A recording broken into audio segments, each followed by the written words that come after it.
They lost control of the price of gasoline, of oil. They totally lost control, Howard, and then they went back immediately. Well, let's go back to Trump. But by that time, it was too late. And they didn't go back because the leases and everything else, they didn't do what they had to do. They wouldn't know. They really didn't know how to. But we could be hitting close to $2 a gallon. I'd love to break it if we could. Look at this. Somebody come look at this. Look at this.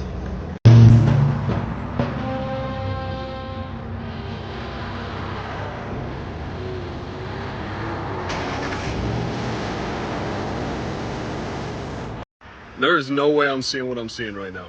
Moore, Oklahoma, $1.99 a gallon. Unbelievable. I can't believe my eyes right now. I just filled up my SUV. I have a Toyota Sequoia TRD Pro. It was on complete empty. Just drove my mom to the airport and driving back, and I'm like, oh shit, I need gas. $42.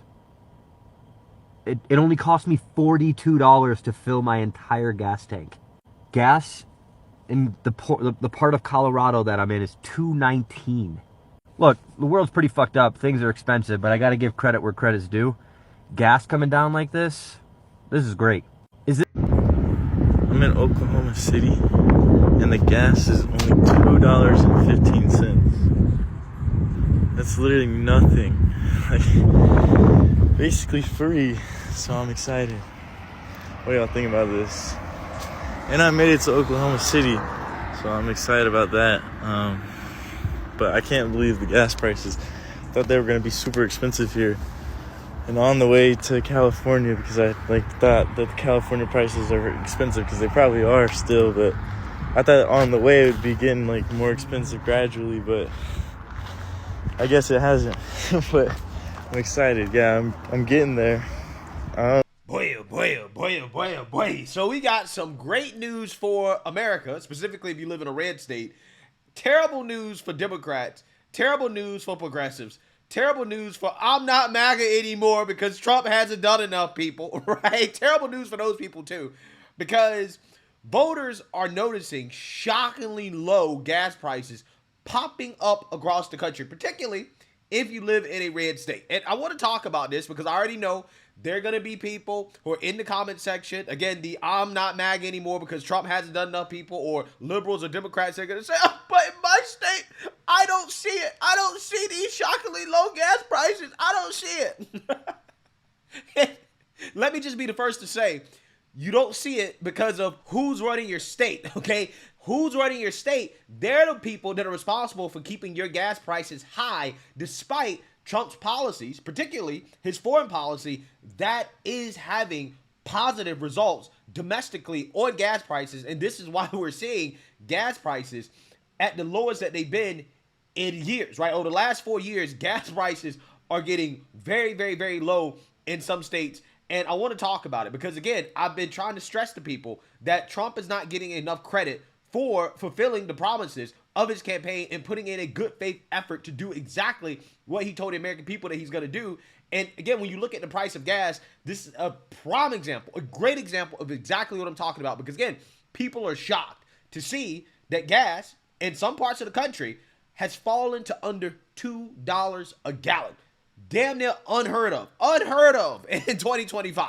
Take a look. Great news for your wallet if you're hitting the road for your Thanksgiving feast. If you've got a long way to go over the river and through the woods, I don't know. To grandmother's house you go. Bingo. Well, you're going to get a deal on gas prices. Okay, we're talking about gas prices that are under $2 for a gallon, which is just crazy. When's the last time you've seen that? It's been years. Yeah, Fox 31's Jim Woolley joins us live in Denver, tracking down where those deals are. And it's looking busy there. And the good news is gas prices have been coming down here over the past couple of weeks here in the Denver area and all around the country. But at this station over here at Evans and Quebec, you guys, it is $1.94 a gallon, under $2. I mean, that's crazy for what we've had over the past couple of years. Gas prices were jumping up so high. And it's great news if you are jumping in the car to head to Grandma's house this weekend for Thanksgiving. Let's take a look at what we have here. AAA forecasts some 73 million people will be jumping in the car for Thanksgiving. That's 90% of the traveling public for the upcoming holiday. And about 1.5 million more people than last year at this time. There may be some people who said, you know what, I want to avoid airports altogether. I'm going to drive my own vehicle and I'm going to do a road trip instead.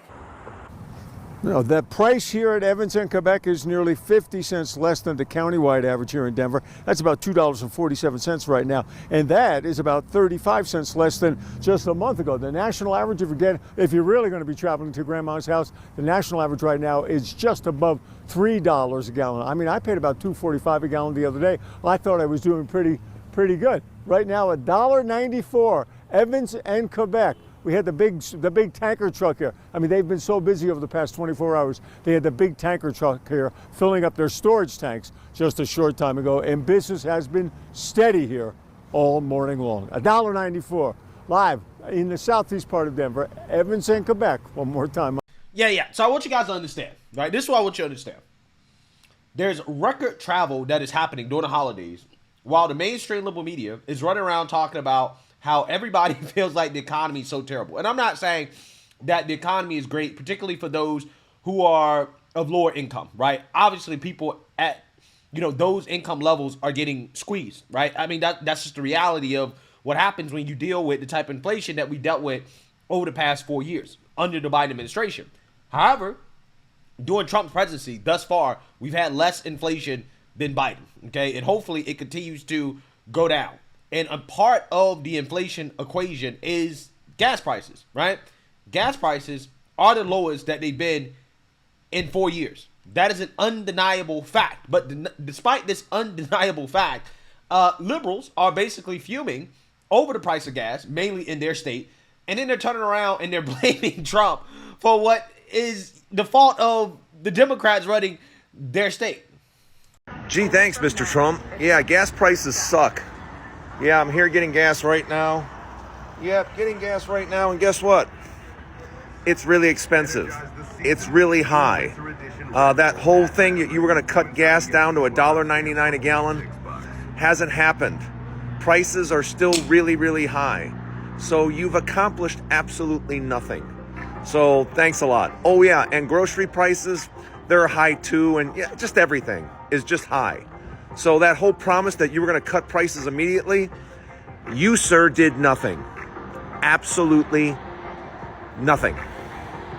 Yeah, Trump did nothing. Except what this dude is saying is just not the reality of where we're at right now, especially when it comes to gas prices. Because President Trump, thanks to his policies, right, thanks to his trips overseas, right, that the I'm not MAGA anymore people were complaining about, that is why gas prices are falling. And I want to talk about it because I think, again, stories like this just hammer home the things that I've been saying over and over and over again on this channel to help people understand the reality of what Trump is doing and how a lot of it really is a work in progress. And we're really going to start to see the benefits coming up here in the future, but people just have to be patient. So without further ado, let's go ahead and get into this.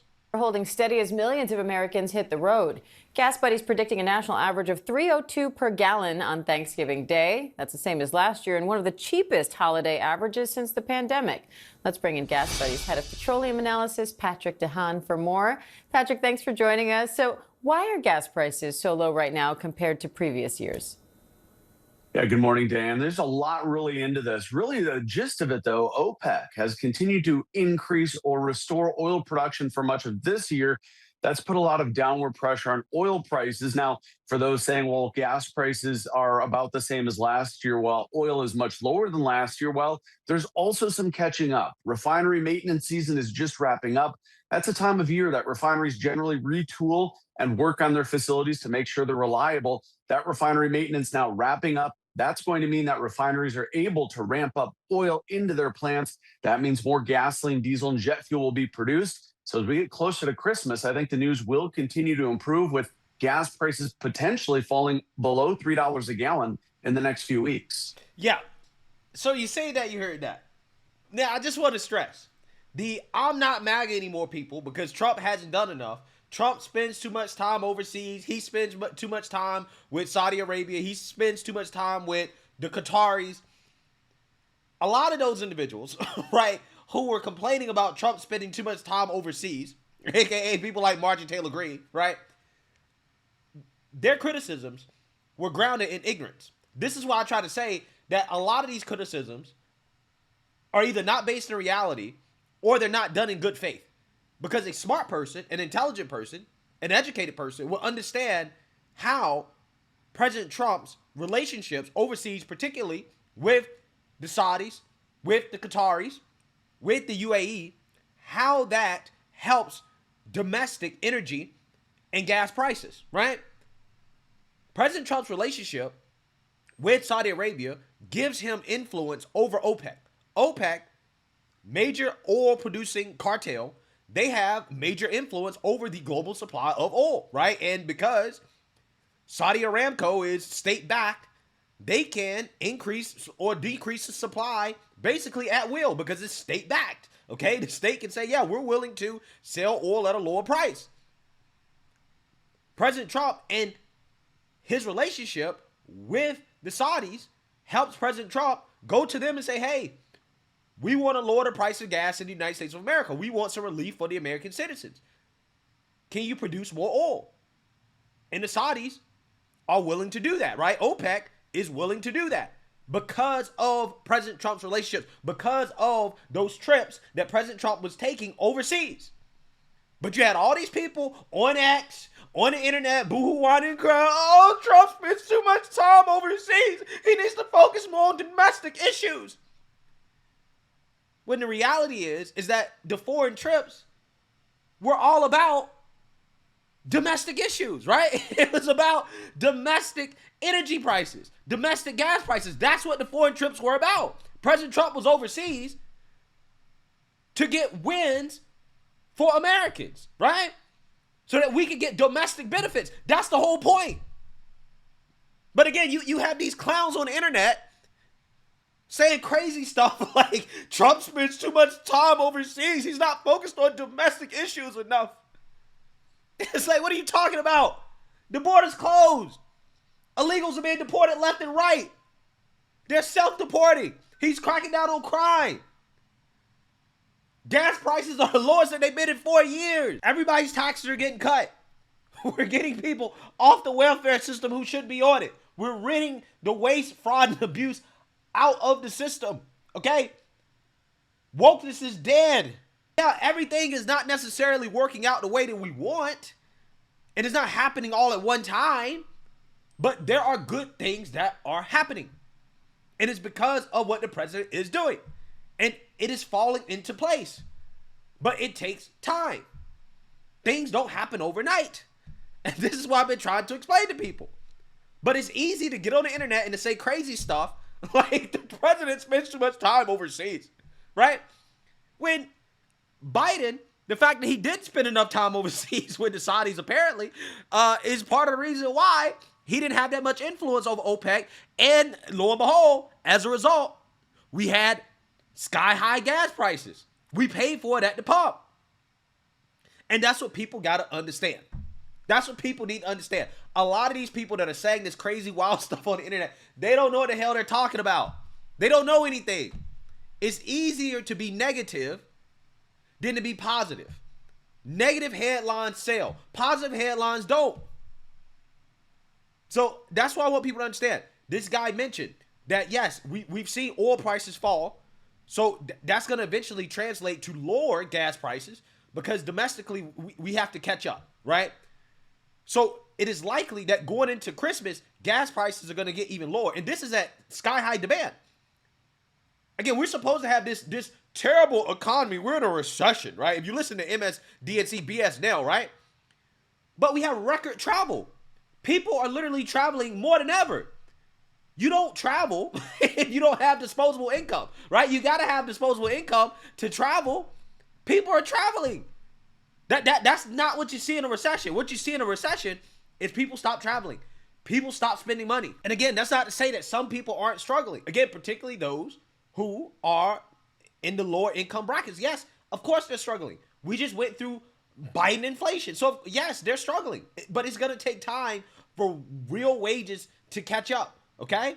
It's going to take time to feel the effects of what President Trump is doing. But one of the best ways to help people who are in the lower income brackets is to lower the price of gas, which is a major cost for basically everybody that drives, in the country, right? So that's just what it is, okay? And things are falling into place. But a lot of stuff that people talk about, when you talk about affordability, when you talk about the cost of housing, you talk about the cost of just, energy, a lot of that is at the state level, right? A lot of that is who you're voting for at the state level. And again, we're going to talk a little bit more about that. But I just want to drive that point home to people, is that you got to differentiate between what is the fault of the president and what is the fault of your state and local officials, right? So let's look at this chart from Lending Tree that outlines the highest average gas prices by state. Now, I want you guys to see if you notice a pattern, right? Just tell me if you notice a pattern here in regards to the states with the lowest average gas prices. Oklahoma, $2.53. Mississippi, $2.61. Arkansas, $2.64. Louisiana, $2.64. Texas, $2.64. Tennessee, $2.68. Iowa, $2.68. Missouri, $2.70. Kansas, $2.72.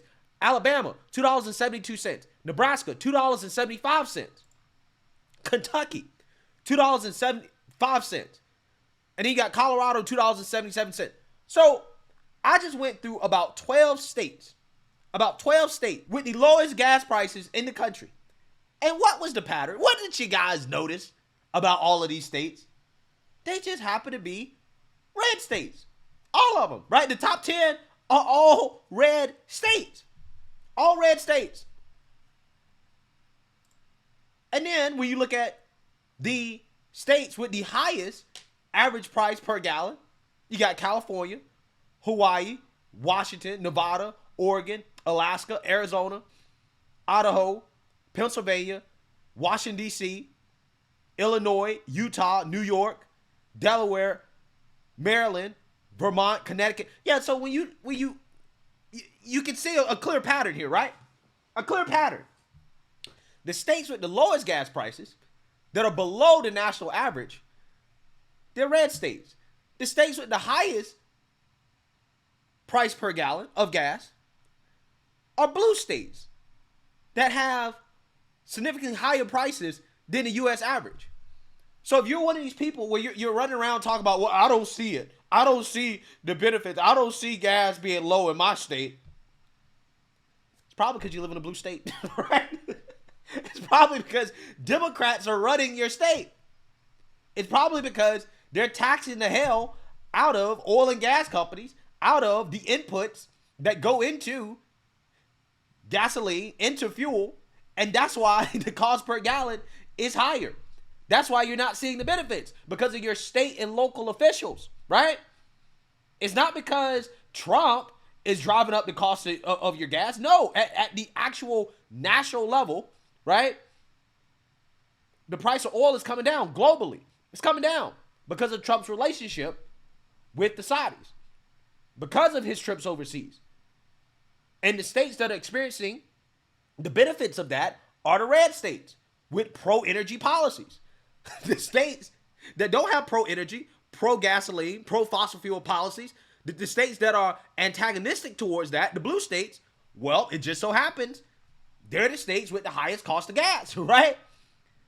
Again, this is not hard to figure out. It doesn't take a rocket scientist to figure this stuff out. A lot of the stuff that people are blaming on Trump, it's not on Trump. It's on their state and local elected officials. Now, when it comes to this conversation about energy in general, right, electricity, etc., we have an old grid, right? And this country is experiencing unprecedented demand for electricity and energy.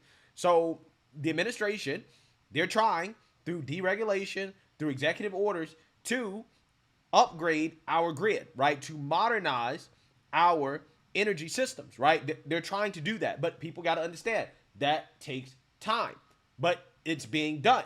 The administration, they're working on all of these issues, all of these problems that we have, okay?